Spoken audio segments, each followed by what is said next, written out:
კიდევ ერთხელ მოგესალმებით, თქვენ უყურებთ ახლოს ანაიას ამბებს დღის 4 საათზე. დღევანდელ გადაცემაში ტრადიციულად წარმოგიდგენთ საინტერესო სტუმრებსა და თემებს. გადაცემის პირველ ნაწილში ჩვენი სტუმარი იქნება შალვა შავგულიძე, თავისუფალი დემოკრატების წარმომადგენელი და ჩვენ ვისაუბრებთ საკონსტიტუციო სასამართლოში მიმდინარე მოვლენებზე. დღესაც გაკეთდა განცხადებები როგორც საკონსტიტუციო სასამართლოს მოსამართლეების მხრიდან, ასევე არასამთავრობო სექტორისგან და პოლიტიკოსებისგან. ასევე გადაცემაში დღეს ჩვენ ვისაუბრებთ კიდევ ერთ თემაზე. ნაციონალური მოძრაობის წარმომადგენელმა, საკრებულოს წევრმა ირაკლი აბესაძემ ასეთი განცხადება გააკეთა. დავით ნარმანია 2 წლის ამბობს ნაციონალური მოძრაობის წარმომადგენელი, აქ იგულისხმება თბილისის მერის 2 წლიანი საქმიანობა და მისი ოპონენტები, მერის ოპონენტები 27 პუნქტიან, ასე ვთქვათ, წერილს აქვეყნებენ, სადაც ნარმანიას მმართველობის უარყოფით მხარეებზე ამახვილებენ ყურადღებას. და კიდევ ერთი თემა, თქვენ იცით, რომ დღეს დაპირისპირება მოხდა თელავში, სადაც მოძრაობა სოციალისტური საქართველოს რეგიონული ორგანიზაციის დამფუძნებელი ყრილობის გამართვა იყო დაგეგმილი და ეს ყველაფერი დასრულდა ფიზიკური დაპირისპირებით. ხელი დაარტყეს პირველი არხის საზოგადოებრივი მაუწყებლის ყოფილ კორესპონდენტს რომან ქევხიშვილს. ჩვენ პირდაპირ ჩართვა გვექნება თელავიდან. რომან ქევხიშვილი უპასუხებს ჩვენს შეკითხვებს. პირველი თემა საკონსტიტუციო სასამართლო და ჩვენი სტუმარი, როგორც უკვე გითხარით, არის შალვა შავგულიძე. მოგესალმებით, ძალიან დიდი მადლობა, რომ ხართ ჩვენს გადაცემაში. ბატონ შალვა, რამდენიმე დღის განმავლობაში ჩვენ ვადევნებთ თვალყურს საკმაოდ მწვავე განცხადებებს საკონსტიტუციო სასამართლოსთან დაკავშირებით, ბრალდებებს და ასე ვთქვათ მოსამართლეების განმარტებებს. თქვენი ანალიზით და დაკვირვებით, საითკენ შეიძლება წავიდეს ეს პროცესი, რაც ახლა საკონსტიტუციო სასამართლოში ხდება? მოგესალმებით, მადლობას მოგახსენებთ მოწვევისათვის, მივესალმები ტელემაყურებელს. გვაქვს მეტად სავალალო ვითარება ამ საკითხთან დაკავშირებით, რაც მდგომარეობს შემდეგში. სამწუხაროდ სახელისუფლებო პოლიტიკურმა ძალამ, ქართულმა ოცნებამ გადაწყვიტა, რომ მის აბსოლუტურ კონტროლს დაუქვემდებაროს მისგან დღემდე არაკონტროლირებადი ინსტიტუცია საკონსტიტუციო სასამართლო. და აკეთებს ყველაფერს, რაც ამისათვის, რაც იწვევს ამ ინსტიტუტის უბრალოდ რღვევას. მოდით ახლა სრული სურათი რომ წარმოგვექნას, დავიწყოთ იქიდან თუ რატომ გაუნაწყენდა ქართული ოცნება საკონსტიტუციო სასამართლოს. იქნებ მართლაც აშავებენ ისეთს, რომ საჭიროა რაღაც ზომების მიღება, ხო? არაფერმა პირიქით საკონსტიტუციო სასამართლოს სასახელოდ უნდა ითქვას, რომ ისინი ახერხებდნენ და იღებდნენ გადაწყვეტილებებს სწორედ კანონის, კონსტიტუციის და სამართლის შესაბამისად და არა მართველი პოლიტიკური ძალის კარნახით და ნების შესაბამისად. ესეთი გადაწყვეტილებები იყო მიღებული კონკრეტულად რუსთავი ორის საქმეზე, სადაც დაუყოვნებლივ აღსრულება ნებისმიერ შემთხვევაში იქნა შეზღუდული, რამაც ჩვენ სამართლებრივად აბსოლუტურად სწორია და იმავდროულად აგვაცილა ისეთ პოლიტიკურ ყევას, რაც გამოიწვევდა წინასაარჩევნო, განსაკუთრებით წინასაარჩევნო პერიოდში რუსთავი ორის მეპატრონეების, მენეჯმენტის და შესაბამისად სადედაქციო პოლიტიკის შეცვლა. რაზეც მიგვითითებს ყველა ჩვენი დასავლელი მეგობარი, რომ ეს არ იქნას, ეს არ უნდა მოხდეს. შემდეგ უგულავა საქმეზე განა რა თქვა საკონსტიტუციო სასამართლომ, თქვა რომ რადგან კონსტიტუციით დადგენილია, რომ 9 თვეზე მეტი განაჩენის გარეშე პირი არ შეიძლება იყოს პატიმრობაში, ამ შემთხვევაში ეს 9 თვიანი ვადა უნდა იყოს გამოყენებული. იგივე საფინანსო სექტორის ზედამხედველობის საკითხი, როდესაც ყველა საერთაშორისო საფინანსო ორგანიზაცია მიმართა საქართველოს მთავრობას, პრემიერს და პარლამენტის თავმჯდომარეს, რომ არ მიიღოთ ის კანონი, რომელიც გამოიტანს ეროვნული ბანკი და საფინანსო ზედამხედველობას, ვინაიდან ამ შემთხვევაში დამოუკიდებლობა ირღვევა საფინანსო ზედამხედველობაში, პოლიტიკური მდგენელი შემოდის მართველი პოლიტიკური ძალის კონტროლის სახით, მაინც მიიღეს ეს კანონი და ამ კანონის აღსრულება დროებით იქნა საბოლოო გადაწყვეტილების მიღებამდე შეჩერებული. ანუ სამართლებრივად აბსოლუტურად სწორი გადაწყვეტილებები, რომელიც შეესაბამებოდა იმავდროულად ჩვენი ქვეყნის და საზოგადოების და სახელმწიფოს დემოკრატიულ და სამართლებრივ განვითარებას, ამ გადაწყვეტილებებმა გაანაწყენა ქართული ოცნება და გადაწყდა გაკონტროლება და ორი გზით. ერთი მიღებული იქნა ისეთი კანონი, ვინაიდან ქართულ ოცნებას ეიმედებოდა საკონსტიტუციო სასამართლოში მხოლოდ მოსამართლეთა უმცირესობაზე საკუთარი კონტროლის გავრცელება, მიღებული იქნა, რაც უნდა აბსურდულად მოგვაჩვენოს კანონი, რომლითაც მოსამართლეთა უმცირესობას ხელეწიფება უმრავლესობის ნების საწინააღმდეგო გადაწყვეტილებების აი ამ საკანონმდებლო ნაწილზე შევჩერდეთ, მეორე ნაწილზე თქვენ ფიქრობთ, რომ აქ არის ზეწოლა მეორე გზა, ხო? მოსამართლეებზე, ამაზეც გადავალთ. ის რომ ერთ მოსამართლეს შეუძლია კოლეგიიდან წააღებინოს საქმე პლენუმში და იქ აწეული არის კვორუმი გადაწყვეტილების მიღების. თქვენ ფიქრობთ, რომ აბსოლუტურად მორგებული იყო პოლიტიკურ რეალობას და პოლიტიკურ კონიუნქტურას და დღეს ქართულ ოცნებას ამ ცვლილებებმა მისცა შესაძლებლობა, რომ თუ რაიმე არასასურველი გადაწყვეტილება შეიძლება იქნას მიღებული საკონსტიტუციო სასამართლოში, მოკლედ თავიდან აიცილოს მისთვის არასასურველი. ამ მიზანს მან დღეს უკვე მიაღწია თქვენი აზრით?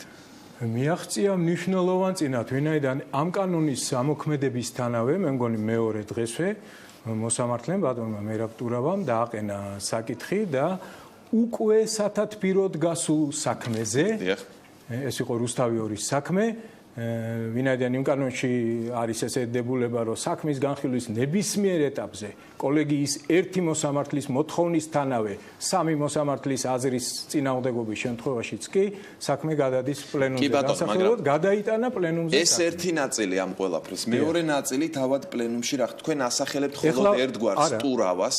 პლენუმში მხოლოდ ტურავა არ იქნება საკმარისი, სხვებიც სჭირდება, ხო? ვინ არიან ეს სხვები? შეგიძლიათ თქვენ კონკრეტულად ილაპარაკოთ დღეს?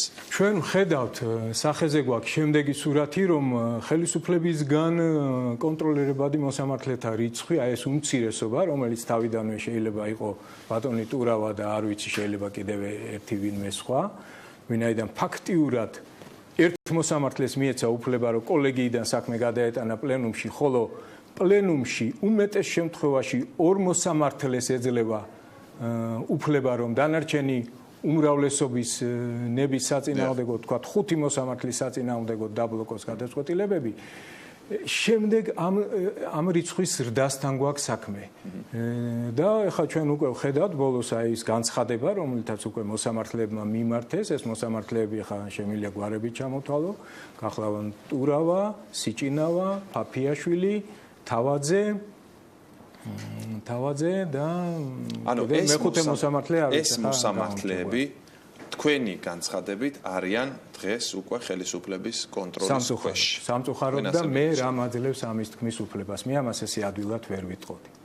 ამის თქმის უფლებას მაძლევს ის, რომ თუნდაც ის გარემოება, რომ ამ მოსამართლეებმა, ოღონდ თავიდან მათ რიცხვში არ იყო ბატონი არ მინდა გვარი შემეჩაროს ცაბუტაშვილი თუ დიახ, აი არ მინდა გვარი შემოშალოს ბოდის ვიხდი. კი ბატონო, დავაზუსტებთ ახლა ამას. ვისაც გულისხმობთ. ამ მოსამართლეებმა დიახ, მოითხოვეს რა? დააყენეს საკითხი ესე, რომ რადგან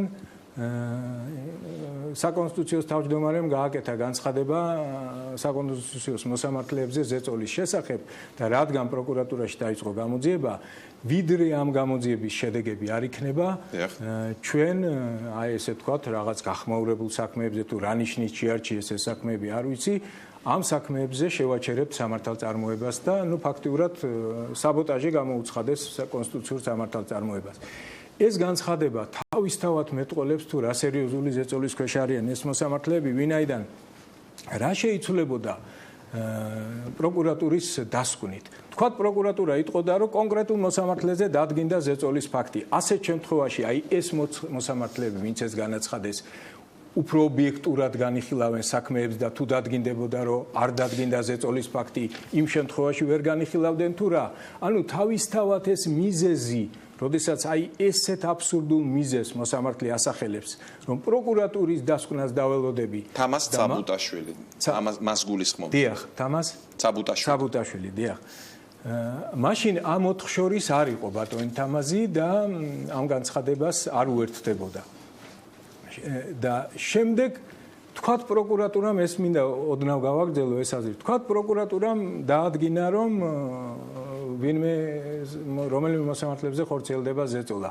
რა უნდა ქნათ ახლა? უნდა დაველოდოთ, ვიდრე განაჩენი არ დადგება დამნაშავე პირის არ დაადასტურა დიდი ხნის განმავლობაში. ხო, ან არ დაადასტურა, ან ესე იგი და მე იმ განაჩენის გასაჩივრებებს ველოდოთ და რა უნდა მოხდეს? საკონსტიტუციო სამართალწარმოება უნდა გაჩერდეს, სანამ ის კონკრეტული მჟავდებული ევროპულ სასამართლოთი არ გაიყვეს. ბატონ შალვა, ეს არის ლოგიკა, რომელსაც თქვენ სთავაზობთ ჩვენს მაყურებელს, რომლის მიხედვითაც თქვენ ააგეთ სურათი, რომ ეს მოსამართლეები არიან ხელისუფლების კონტროლ ქვეშ. მეორე პუნქტი, რომელსაც თქვენ შეეხეთ და ახლა მინდა განვავრცო, არის ზეწოლა, ხო? რა ფორმით ხდებოდა ზეწოლა? გაქვთ თუ არა ამაზე ინფორმაცია? იმიტომ რომ მოსამართლემ ყოველთვის შეიძლება თქვას, მე უბრალოდ ასე მიმაჩნია სწორად, ასეთი განცხადება გავაკეთე და ეს როგორ შეიძლება იყოს საკმარისი იმისთვის, რომ მე ბრალი დამდონ ვინმეს მიმართ ლოიალურობაში, ხო? რაიმე კონკრეტული ინფორმაცია, რომელსაც თუნდაც ვერ იტყვით, მაგრამ შეიძლება თქვენ გქონდეთ, არსებობს ასეთი ინფორმაცია? ესეთი კონკრეტული ინფორმაცია არ მაქვს, მაგრამ მოდით გავყვეთ მოვლენათა ლოგიკურ ჯაჭვს. მე მინდა გავაგრძელო აი მსჯელობა. ერთი მიზეზი იყო ამის დაცდა. შემდეგ მოხდა რა? შემდეგ მოხდა ახალი მიზეზის მოგონება, რომ იმ საქმეებზე, რომელსაქმეებზეც გადაწყვეტილების მიღება არ სურს ქართული ოცნების ხელისუფლებას, არ მოხდარიყო საქმის განხილვის დასრულება. შემდეგი მიზეზი იყო, რომ პროკურატურამ როგორც იქნა გამოაცხადა თავის შუალედური დასკვნა, მაგრამ ეს არის შუალედური ესეთი მომიზეზებით და არა საბოლოო და ეხლა არ შევალთ პროცესზე, ვინაიდან თითქოს მოხდა რაღაც სარჩელის შეცვლა, გამოცვლა, რაღაც აბსურდული ბრალდებები, არადაკონკრეტებული ნამდვილად და ამაზე ალბათ თუ მომწონს საშუალებას ამაზე ვიმჯერებ და ზორეთ ეს საკითხი ამ მოტივით განცხადება, რომ ჩვენ არ შევალთ სასამართლო დარბაზში მანამდე, ვიდრე ახალი გამოძიება არ დაადგენს რა მოხდა სარჩელის შეცვლა თუ რაღაცის გამოცვლა. შემდეგ, როდესაც მართლაც არ შევიდნენ სასამართლო პროცესზე, აი კაბელების და გიგი უგულავას ორი კონსტიტუციური სარჩელი გაერთიანებულად განიხილება, კიდევ მესამე მიზეზიც იქნა დასახელებული, რომ დიპლომატიურ კორპუსთან მქონდა შეხვედრა. ეხლა როგორ შეიძლება მოსამართლე ესეთ მიზეზს ამბობდეს, როდესაც საქმე ეხება ყველაფერს, რომ თავი დავანებოთ ხუთი ადამიანის პატიმრობაში ყოფნას და ის საკითხი უნდა გადაწყდეს სწორი ინტერპრეტაციით, კონსტიტუციის შესაბამისი ინტერპრეტაციით მიესაჯათ მათ პატიმრობა თუ არა. თუ არა ეს ადამიანები გათავისუფლებიან პატიმრობიდან, ესეთი მნიშვნელოვანი საკითხია ადამიანის თავისუფლებას ეხება ადამიანების და ამ დროს იმის თქმა საკონსტიტუციო მოსამართლის გარო იცით რა აი რაღაც გუშინ ჩვენ დიპლომატიურ წარმომადგენლებთან დაგვენიშნა შეხვედრა, ამიტომ პროცესზე არ ჩავედით და თან იმ მოლოდინით, რომ ეს არის საპატიო მიზეზი და ეს არის ლეგიტიმური მიზეზი პროცესის გაცდენისა, ეს უკვე მეტყველებს, რომ არათუ მარტო ზეწოლაა მოსამართლეებზე, რომ ამ ინსტიტუციის რღვევა დაიწყო. ბატონ შალვა, ვიდრე ჩვენ განვიხილავთ ამ საკითხს, რაც თქვენ ახსენეთ, ეს არის სარჩელის დარეგისტრირების საკითხი და სარჩელის გამოცვლის საკითხი, მე მინდა კითხოთ დანარჩენ მოსამართლეებზე, რომელსაც მართველი გუნდი ადანაშაულებს უკვე იმაში, რომ არის სააკაშვილის გავლენის ქვეშ.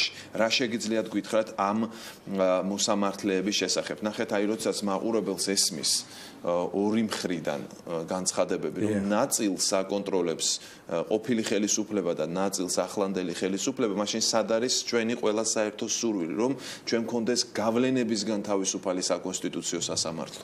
გეთანხმებით, სწორად დასმული შეკითხვაა და სიამოვნებით გავცემ პასუხს. საქმე იმაშია, რომ იმ მოსამართლეებზე, რომელსაც სილს წამებენ, თითქოს ისინი არიან ქართული ოცნების ბოდიშვიხტი ნაციონალური მოძრაობის გავლენის ქვეშ და მის შესაბამისად იღებენ გადაწყვეტილებებს და რაღაც შეთქმულების თეორიები იყო განვითარებული ეთერში ქართული ოცნების ლიდერების მიერ, რომ აი აპირებდნენ რაღაც კონსტიტუციურ გადატრიალებას თუ არ ვიცი რა რევოლუციას, ხო? ეს არის აბსოლუტურად დაუსაბუთებელი ბრალდებები და ეს არის იქით შეედავეს პრინციპი, აქეთ რომ არ შემოგედავონო. ვინაიდან ჩვენ არც ერთი ფაქტობრივი გარემოება, რომ ამ მოსამართლეებმა რაიმე გადაწყვეტილება მიიღეს კანონის საწინააღმდეგოდ და არასამართლებრივი არ არსებობს. არც ერთი ასეთი ბრალდება არ მოგვისმენია. მაგრამ ის, რომ მიღებული იქნა ესეთი კანონი, სადაც უმცირესობას და სწორედ ის უმცირესობა აღმოჩნდა ხომ ამ კანონის გამომყენებელი მიეცეს შესაძლებლობა რომ პარალიზება მოახდინოს საკონსტიტუციო სასამართლოს გადაწყვეტილებებისა, ეს ჩვენ სახეზე გვაქვს. კიდევ სახეზე გვაქვს შემდეგი რამე, თავად ქართული ოცნების ხელისუფლების დამოკიდებულება იმ მოსამართლეთა მიმართ, რომელთა გადაწყვეტილებები არ მოსწონთ. ჩვენ ვნახეთ რუსთავი ორის საქმეზე გადაწყვეტილების მიღების შემდეგ, რამდენიმე დღის მანძილზე ამ მოსამართლეთა სახლებთან იკრიბებოდნენ ადამიანები, ესროდნენ სახლებში, ფანჯრებში პირდაპირ ქვებს, რა ვიცი, პომიდრებს, კვერცხებს, ათასაგნებს აყენებდნენ სიტყვიერ შეურაცხყოფას და როგორ იქცეოდა ქართული ოცნების ხელისუფლება. მან არ აღკვეთა ეს ვანდალური ძალადობა მოსამართლეებზე და არათუ არ აღკვეთა, რამდენიმე დღის მანძილზე გრძელდებოდა ხომ? არამედ ახალისებდა, ვინაიდან ლიდერები გამოდიოდნენ ამ პოლიტიკური ძალის და ამბობდნენ, რომ ეს გამოხატვის თავისუფლებაა. თითქოს მოსამართლეთა სახლებში ქვების სროლა იმ მოტივით, რომ მამას და მამას არ მოეწონა მოსამართლის მიერ მიღებული გადაწყვეტილება, თითქოს გამოხატვის თავისუფლების საერთაშორისო სტანდარტი იყო და სხვები უპროშორს მიდიოდნენ და ამას ასე ხსნიდნენ, რომ აბა რა გონიათ, რატომ მიიღეს ხალხის ნების საწინააღმდეგო გადაწყვეტილება. ბატონ შალვა, აი, როდესაც, ფაქტია, რომ ქართულ ოცნებას თავისი დამოკიდებულება ჰქონდა საკონსტიტუციო სასამართლოს მიმართ და აქ ეს არგუმენტი მოყავთ, როდესაც სააკაშვილის მმართველობის დროს სასამართლო სისტემა არ იყო დამოუკიდებელი და აქ გულისხმობენ მათ შორის საკონსტიტუციო სასამართლოს და მას ადანაშაულებენ ხშირ შემთხვევაში საქმეების გაჭიანურებაში, პასიურობაში, ხელისუფლების შეცვლის შემდეგ ძალიან გააქტიურდაო საკონსტიტუციო სასამართლო. და თუ კი ისინი იყვნენ სააკაშვილის გავლენის ქვეშ 2012 წლამდე, ქართული ოცნება ამბობს, რომ 2012 წლის შემდეგაც დარჩნენ ამ გავლენის სფეროში. ეს არ არის თქვენთვის არგუმენტი, ან სიმართლის მარცვალს ხედავთ თუ არა ამაში, რომ ეცადა ყოფილ ხელისუფლებას, რომ შეენარჩუნებინა მათზე გავლენა თავმჯდომარეზე. თავმჯდომარე სასამართლოს ოცნებას მიაჩნია პოლიტიკური გუნდის წევრად საერთოდ. მე არ ვიცი, რითია, რა არგუმენტაციითაა გამყარებული აი ეს მოსაზრებები. არგუმენტაციას ხომ ვერ ვისმენთ. საქმე იმაშია, რომ ეს სასამართლოები ქართული ოცნების ხელისუფლების პერიოდში თუ გააქტიურდნენ, არის მხოლოდ სასამართლო გააქტიურდება თუ შევა კონსტიტუციური სარჩელები და წარდგინებები.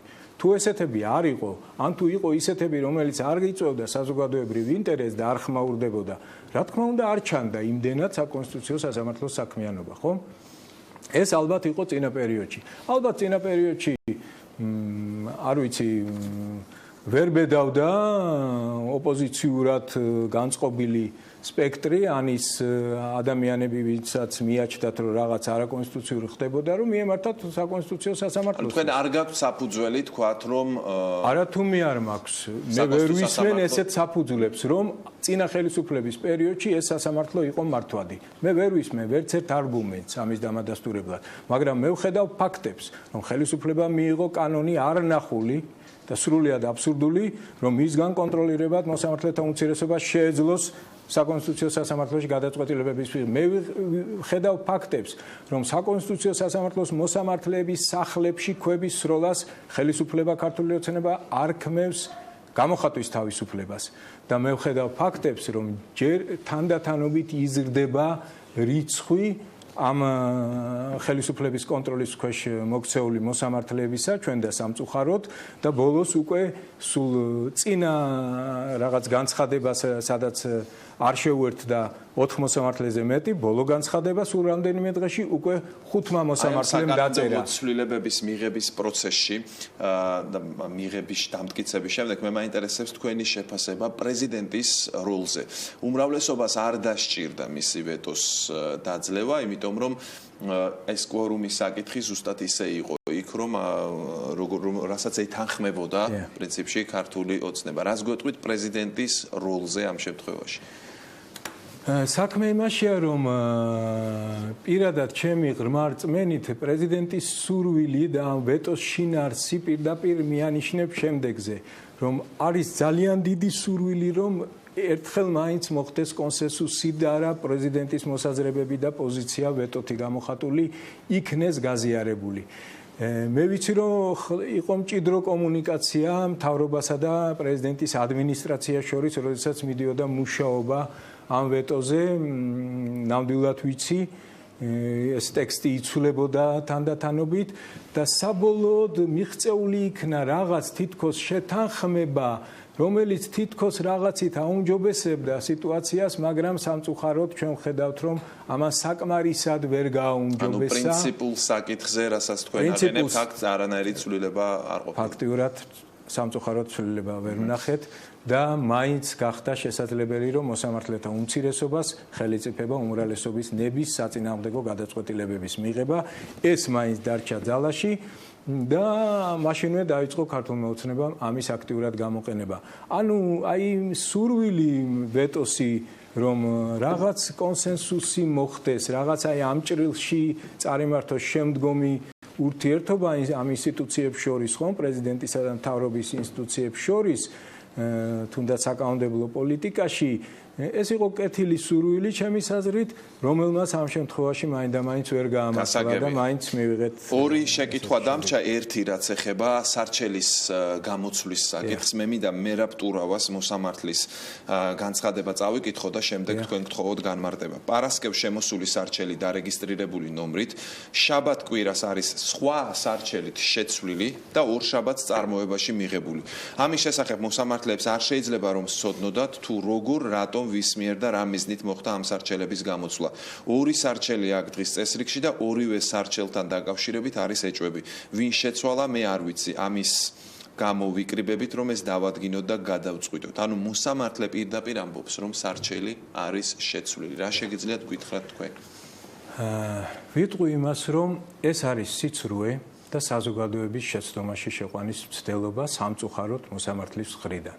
ვინაიდან სარჩელის შეცვლაზე საუბარი შეიძლება მას შემდეგ, რაც სარჩელი იქნება წარმოებაში მიღებული, არსებითად განსახილველად მიღებული გამწესრიგებელი სხდომის მიერ.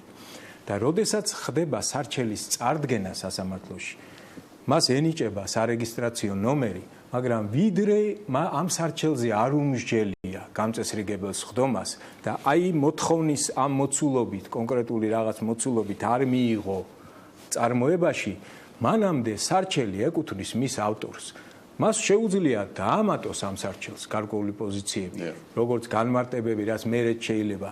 ასევე მიიტანოს მაგალითად ასაჩივრებს ადამიანი სუბიექტი უпростоრეთ კონსტიტუციის სამ მუხთან წინააღმდეგობას და შემდეგ მოხდა რეგისტრირება, მაგრამ ჯერ გამწესრიგებელზე არ გატანილა საკითხი და გადაწყვიტა, რომ მეოთხე მუხთან წინააღმდეგობაც სურს დაამატოს ამ სარჩელს და წარადგინა კანცელარიაში. რა, კანცელარიას აქ უფლება რომ უარი უთხრას, მე არ ვამბობ, რომ ესეთი ფაქტი მოხდა. მე ვიცი, რომ ის წერილობითი სარჩელი, რომელიც იქნა წარდგენილი და რეგისტრირებული, სწორედ ის წერილობითი სარჩელი გადაეცა გამწესრიგებელ სხდომას. ამ გამწესრიგებელ სხდომას ესწრებოდა ბატონი მერაბ ტურავა, მას არ დაუყენებია არანაირი საკითხი ამ სარჩელის აი ამ რაღაც გარემოებებთან დაკავშირებით და მიღებული იქნა და იქით გახდება შეკითხვები დასასმელი აი ამ ასეთ ცილისწინააღმდეგო განცხადების შესახებ, მაგრამ მე ვამბობ, რომც მოხდეს და ვთქვათ, შევიტანე კონსტიტუციური სარჩელი და წარმიდგენია.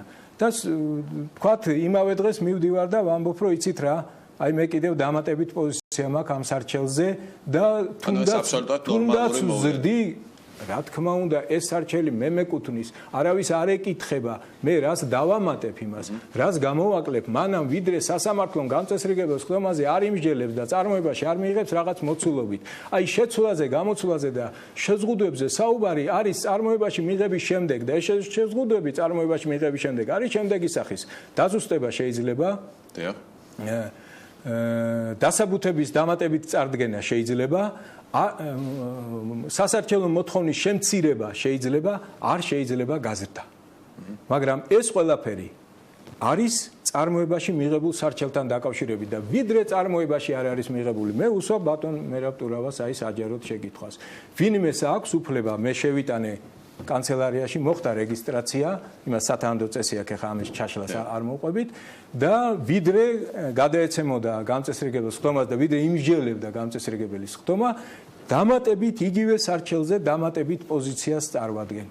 არ განიხილავენ ამ დამატებით პოზიციას, არ უნდა დაემატოს, ესეც რომ მომხდარიყო, მაგრამ მე ვიცი, მე მქონდა სატელეფონო საუბარი ადვოკატებთან, ბატონ სოსო ბარათაშვილთან, რომელიც ერთ-ერთი ავტორია ამ კონსტიტუციური სარჩელის და ჩემი ყოფილი კოლეგა და მეგობარი, მე როდესაც შევეკითხე ამ განცხადების შესახებ, ბატონ მამუკა დინარაძე განცხადება მოვისმინე ტელევიზორში, მან თქვა, რომ ეს არის აბსურდი, აბსოლუტურად არ შეესაბამება სინამდვილეს, ის წერილობითი სარჩელი, რომელიც შევიდა კანცელარიაში და მოხდა რეგისტრაცია, სწორედ იმის განხილვა მოხდა გამწესრიგებლის ხდომაზე და პირიქით და ბატონ მერაბ ტურავას არავითარი საკითხი ამის შესახებ გასაგებია და ბოლო შეკითხვა მაქვს თქვენთან ბატონ შალვა, აი რა გარემოებებიც აღწერეთ, რა სურათიც დახატეთ, ეს არის საკმაოდ მძიმე და 5 მოსამართლე ახსენეთ თქვენ ეს საკმარისზე მეტია იმისთვის თუ კი ეს 5 მოსამართლე არის ხელისუფლების გავლენის ქვეშ რომ ხელისუფლებისთვის სასურველი შედეგები დადგეს საკონსტიტუციო სასამართლოში. რჩებათ თუ არა იმის იმედი რომ რაიმე შედეგს მიაღწიოთ საკონსტიტუციო სასამართლოში. ხო აი მაგალითად კაბელების საქმე რომელიც ძალიან მნიშვნელოვანია პირადად თქვენთვის, თქვენი პარტიისთვის. რა თქმა უნდა ძალიან მნიშვნელოვანია. მოგახსენებთ. ჩემის აზრით ხელისუფლებას რომ სოდნოდა რომ 5 მოსამართლეს ესე მალე გააკონტროლებდა ამ სასამართლოში, ის არ მიიღებდა ისეთ აბსურდულ კანონს, სადაც მოსამართლეთა უმცირესობას შეუძლია უმრავლესობის საწინააღმდეგო აზრის გადაწყვეტილების მიღება. მაგრამ ნუ წარმატებით განახორციელა ზეწოლა და უკვე 5 მოსამართლეს როგორც ხედავთ აკონტროლებს. სამწუხაროდ პროგნოზები თუ ეს კონტროლი იქნა მყარი, ყველა შემთხვევაში 5 მოსამართლეს რა თქმა უნდა ხელეწიფება ნებისმიერი გადაწყვეტილების მიღება ამ სასამართლოში და შესაბამისად უნდა ჩავთავოთ რომ საკონსტიტუციო სასამართლო სრულიად ქართული ოცნების მმართველი პოლიტიკური ძალის კონტროლის ქვეშ მოექცა და აქვე მინდა ვთქვა ერთი. იცით, აი სახეზე გვაქვს შემდეგი სურათი.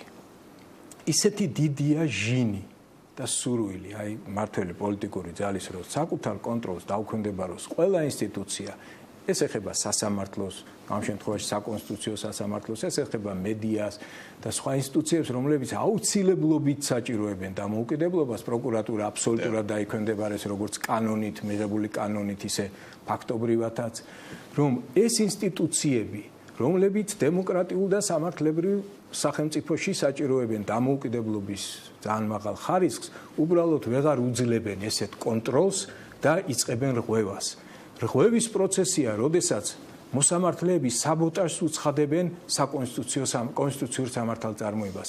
ეს საბოტაჟია სხვადასხვა გაუმართლებელი მიზეზებით მოყვანით. ჯერ ერთი თითქოს პროკურატურის დასკვნას უნდა დაელოდონ, შემდეგ დასკვნა იქნა, მაგრამ ეხლა ახალი გამოძიება უნდა თითქოს რაღაც სარჩელის შეცვლასთან და გამოცვლასთან დაკავშირებით, რომელიც ბუნებაში არ მოხდარა, შემდეგ ამის გამართლება შეეცადენ და პროცესი არ მისვლის გამართლებას. პროკურატურას გადაეცა რეალურად საკონსტიტუციო სასამართლოს კონტროლის მექანიზმი, ასე რა თქმა უნდა, პროკურატურას გადაეცა იმ შემთხვევაში, როცა აცხადებენ, რომ პროკურატურას უნდა დაელოდონ და მის დასკვნას, ხომ? მაგრამ საქმე იმაშია, რომ ეს კონტროლის ბერკეტი უჭირავს ხელისუფლებას და ხელისუფლების მოთხოვნა, რომ ამ საქმეებზე გადაწყვეტილება არ უნდა იქნეს მიღებული. არ უნდა იქნეს მიღებული რა გზით? ნუ მაშინ არ უნდა ჩატარდეს პროცესი. რომ არ ჩატარდეს, რა ვქნათ? ნუ არ უნდა შეხვიდეს სასამართლო დარბაზში. და იწყება უკვე მოსამართლეები ცდილობენ მოიგონონ მიზეზები, რით გაამართლონ მათი ეს ფაქტიური საბოტაჟი კონსტიტუციური სამართალწარმოების და ასახელებენ ერთ მიზეზს, მეორე მიზეზს, მესამე მიზეზს და საქმე იმაშია, რომ არც ერთი ეს მიზეზი არ არის ლეგიტიმური და მოსამართლეებს გონიათ, უпростоროდ უნდათ ესე წარმოაჩინონ, რომ ეს ლეგიტიმური მიზეზებია საკონსტიტუციურ სამართალწარმოების პროცესის გაცდენისათვის.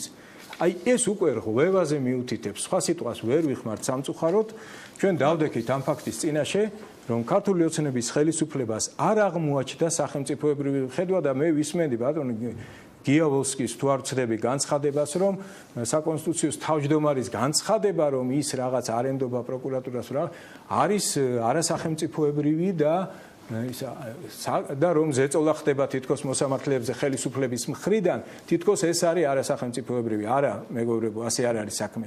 არასახელმწიფოებრივი არის ქართული ოცნების ჩვენი ხელისუფლების ხედვა, რომ საკუთარ კონტროლს, აბსოლუტურ კონტროლს დაუქვემდება რომ ინსტიტუციები, რომლებიც აუცილებლად საჭიროებენ მართული პოლიტიკური ძალისგან დამოუკიდებლობას. მადლობთ გადაცემაში მონაწილეობისთვის. შალვა შავგულიძე იყო ჩვენი სტუმარი. რეკლამის შემდეგ დავბრუნდებით რამდენიმე წუთში.